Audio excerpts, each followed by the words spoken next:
If you're trying to import email contacts into GetResponse, but you want to do it fast and without mistakes, I'll show you exactly how, plus I'll reveal a few things you need to watch out for. And stick around, because at the end, I'll share an exclusive free trial link, along with a few alternatives that might actually work better for your needs. Alright, let's jump in. First, log in to your GetResponse account. Head over to Contacts, then click Import Contacts. You'll see multiple options: upload a file, copy and paste, or import from another service. If you have a CSV or TXT file, that's usually the fastest and safest way. Next, make sure your file is formatted properly. GetResponse is pretty strict about this. Each contact should have a clear email column with optional fields like name or phone number. If your file has extra data that doesn't match GetResponse's format, your import might get rejected. Now, when you upload the file, GetResponse will ask you to map the fields. This just means making sure that emails go into the email column, names into the name column, and so on.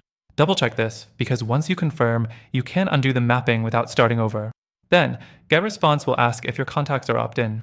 This is important because if you upload a purchase list or scrape emails from the web, you're risking account suspension. They have an approval process, and if your contacts seem questionable, they might reject the import. If your list is fully permission-based, you should be fine. After confirming, click Start Import. The process can take anywhere from a few seconds to a few minutes, depending on how many contacts you're adding.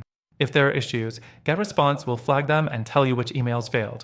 Now, here's where things can get tricky.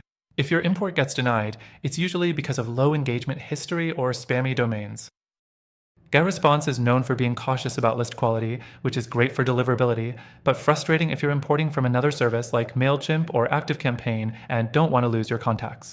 If you're running into problems, here's what you can do. Clean your list before uploading using a service like ZeroBounce or NeverBounce. Manually add high-value contacts first, then slowly import the rest. Use a different platform if you're facing too many restrictions.